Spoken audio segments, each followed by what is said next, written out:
Assalamualaikum warahmatullahi wabarakatuh. Perkenalkan, nama saya Bunga Azga Nurahita dari kelas 10 IPS 4, berasal sekolah SMA Negeri 6 Tambun Selatan. Kali ini saya akan menjelaskan kembali tentang Kongres Pemuda kedua. Submaterinya yang pertama ada pendahuluan, yang kedua ada latar belakang, yang ketiga ada isi, dan yang keempat ada penutup. Yang pertama, pendahuluan. Kongres Pemuda kedua adalah kongres berskala nasional yang berisi organisasi kepemudaan dari hampir seluruh daerah di kolonia Hindia Belanda. Kongres yang berlangsung di Batavia pada tanggal 27 sampai 28 Oktober 1928 ini diketuai oleh Sugondo Joyopuspito. Kongres ini merupakan kelanjutan Kongres Pemuda pertama yang mengalami kendala substantif berupa keraguan atas hasil keputusan yang diambil. Kongres Pemuda kedua berlangsung pada 27 sampai 28 Oktober dalam 3 tahap rapat. Rapat pertama berlangsung di Gedung Katolik Jongelingan Bon di Waterloo Plain yang sekarang menjadi lapangan banteng. Lalu dipindahkan ke Ostjava Bioskop di Koningsplein North yang sekarang menjadi Jalan Medan Merdeka Utara. Dan kemudian Gedung Keramat 106 untuk rapat ketiga sekaligus penutupan rapat. Dalam Kongres Pemuda kedua ini terdapat sebuah peristiwa besar dalam sejarah Indonesia. Peristiwa pertama adalah pembacaan ikrar bernama Sumpah Pemuda yang menandakan tekad seluruh pemuda yang hadir mewakili organisasi mereka masing-masing untuk bersatu dalam tanah air, bangsa, dan bahasa yang sama. Peristiwa kedua adalah di saat Wage Rudolf Supratman pertama kalinya memainkan lagu kebangsaan ciptaannya yang berjudul Indonesia Raya seusai berlangsungnya Kongres. Yang kedua, latar belakang.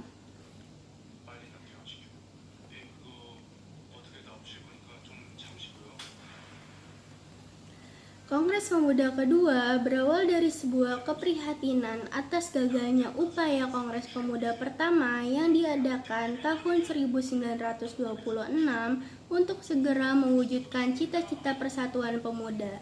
Setelah pemberontakan PKI yang gagal pada 1926, anggota PPI ikut dikejar-kejar oleh pemerintah Belanda. Selanjutnya isi.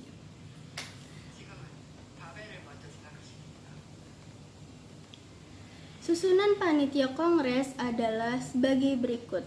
Ketua adalah Sugondo Joyopuspito dari PPPI. Wakil ketua dari Jongjava atau Joko Marsiat. Sekretaris dari Jong Sumatranen Bon atau Muhyamin.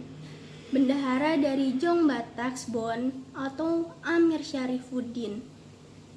Pembantu pertama dari Jong Islamienten Bon atau Johan Muhtaji.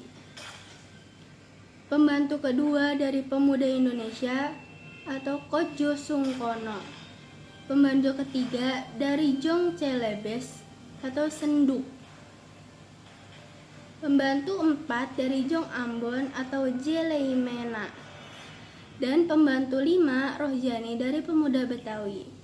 Pokok persoalan yang dibahas dalam kongres tersebut adalah bagaimana cara mendapatkan bentuk persatuan di antara pemuda-pemuda Indonesia yang sudah lama dicita-citakan oleh para pemuda dan mahasiswa Indonesia, baik di Indonesia maupun di negeri Belanda. Pada tanggal 27 Oktober 1928 dilangsungkan Kongres Pemuda kedua di Jakarta. Kongres ini diprakarsal oleh PPPI, Perhimpunan Pelajar-Pelajar Indonesia, artinya, yang didirikan di Jakarta pada tahun 1926. Anggotanya kebanyakan mahasiswa sekolah hukum dan beberapa mahasiswa kedokteran di Batavia I. Kongres ini dihadiri oleh 9 organisasi pemuda yang paling terkemuka, yaitu Jong Sumatera Nenbon, Pemuda Indonesia, Sekar Rukun, Jong Islamienten, Jong Bataksbon, Jong Celebes, Pemuda Kaum Betawi, dan PPPI 2. Selain para pemuda, Kongres juga dihadiri oleh tokoh-tokoh pergerakan nasional dari partai politik, di antaranya Soekarno, Sartono, dan Sunario. 3. Selain itu, hadir pula 2 orang utusan Volksraad dan 2 orang wakil pemerintah Hindia Belanda, yaitu Dr. Pijper dan Van der Plas. Keduanya adalah tokoh Inlandse Zaken.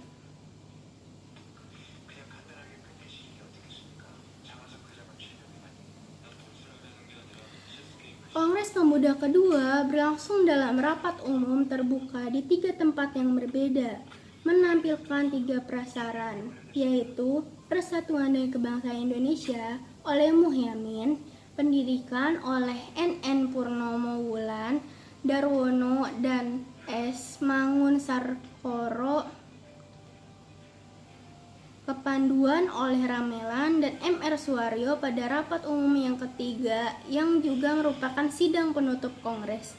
Bertepatan dengan hari Minggu, malam Senin 28 Oktober 1928, dibacakan hasil keputusan Kongres. Intinya berbunyi, pertama, kami putra dan putri Indonesia mengaku bertumpah darah yang satu, tanah Indonesia. Kedua, kami putra dan putri Indonesia mengaku berbangsa yang satu, bangsa Indonesia. Yang ketiga, kami putra dan putri Indonesia menjunjung bahasa persatuan, bahasa Indonesia.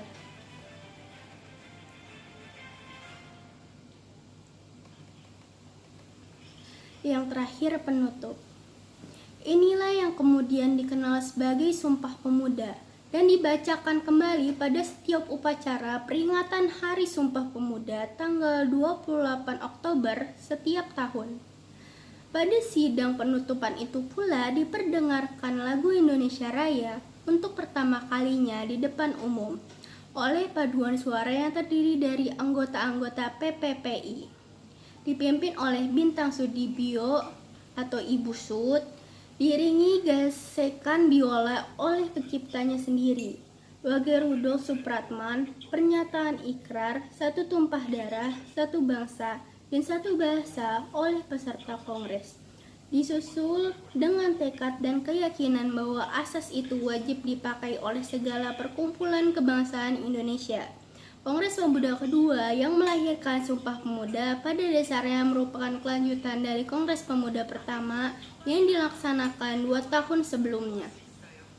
Kongres Pemuda pertama dilaksanakan oleh sebuah komite yang bernama Jong Indonesia Congress Committee di bawah pimpinan Tabrani.